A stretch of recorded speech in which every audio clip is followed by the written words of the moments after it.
Namo Buddha, Navigating Grief, Buddhist Tools for Healing. Hello and welcome to our journey today, a journey through grief and healing, guided by the wisdom of Buddhism. Grief is something we all experience at various points in our lives. It's not just sadness, but complex, multifaceted response to loss.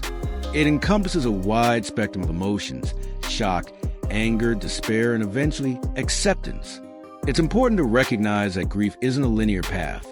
Rather, it's a landscape where we can oscillate between numerous feelings, sometimes cycling through the stages repeatedly, as the great psychologist Elizabeth Kubler-Ross outlined. Physical manifestations of grief can weigh heavily on us. Perhaps you felt a persistent tightness in your chest, the fatigue that seems to drape over you like a heavy blanket, or the emotional isolation that makes everything feel overwhelming. These experiences are universal. They connect us all through human experience, reminding us that while we may feel alone, many have walked this painful path before us. So, how can we navigate this profound sorrow? Buddhist teachings offer a compassionate framework for understanding and coping with grief. The core of these teachings begins with acceptance, the principle of embracing the impermanence of life. The Buddha taught that change is the only constant. Everything, including our relationships, is bound to transform or eventually fade. Think of it this way. When you look up at the night sky, the star that shines so brightly may be light years away. Some of them may already have burned out, yet their light still reaches us. In a similar vein, our loved ones may be gone, yet their impact and love continue to shine in our memories. Recognizing this impermanence allows us to release the painful attachments that often lead to suffering. The Buddha said, "Attachment is the root of all suffering." This is a profound truth we can reflect upon.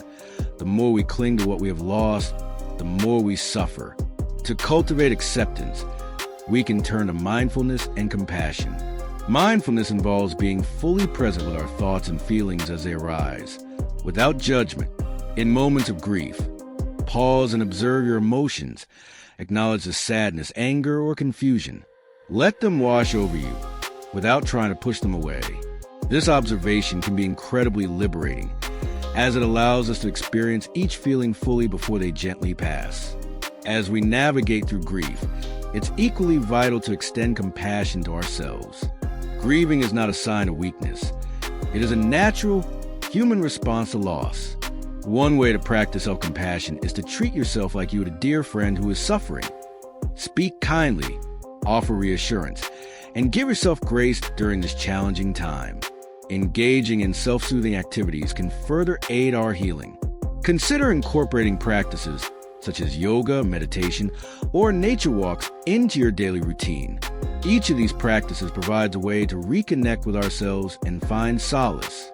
Imagine practicing yoga amidst the rustling trees, feeling the gentle breeze on your skin. This simple act can serve as a reminder of life's ongoing beauty, even amidst sorrow. It's also crucial to seek support. Reach out to friends, family, or even therapists. In the words of the Buddha, "The mind is everything. What you think, you become." Surround yourself with positive, supportive individuals who can empathize with your journey. Sharing your feelings can lighten the emotional load and remind you that you're not alone. Now, let's explore some Buddhist practices for healing. One of the most important of these is mindfulness meditation. By sitting quietly and observing our thoughts and feelings, we learn not to identify ourselves with our grief.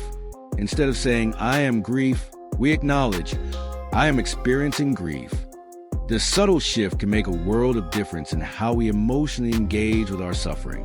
As we develop awareness, often referred to as vipassana in Buddhism, we can notice the present moment and appreciate without attachment.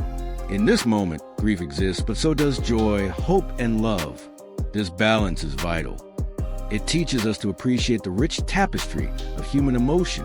With mindfulness comes a practice of releasing clinging. When our minds fixate on thoughts of loss, we can choose to gently redirect our focus back to the present.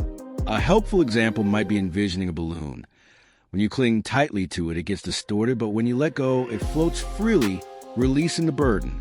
Gradually, we can learn to let go of the thoughts that cause us suffering. making space for healing and peace. Finding peace amidst grief involves cultivating a sense of calm and acceptance. The Buddha advises followers to take refuge in the teachings and in the community. So, 2, can we find refuge in practices that bring us tranquility? An important part of healing is discovering meaning in loss.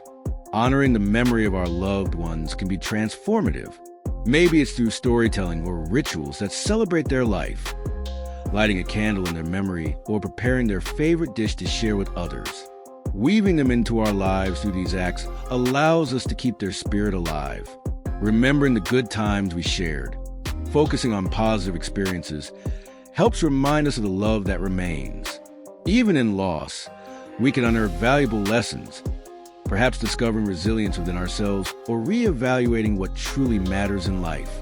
And as we move forward, let us do so with gratitude for the time we shared, appreciating the gift of life and love in all its forms.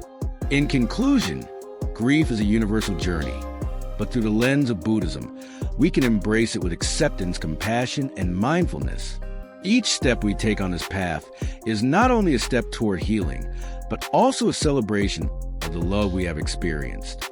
So as you walk this path, know that you carry the wisdom of many souls with you, and that healing, like grief, is a journey beautifully unique to each of us. Namo Buddha, thank you for watching the video. If you find it interesting, please like, share, and follow so that we have more motivation to make more good quality and useful videos for you. Goodbye and see you again. Namo Buddha.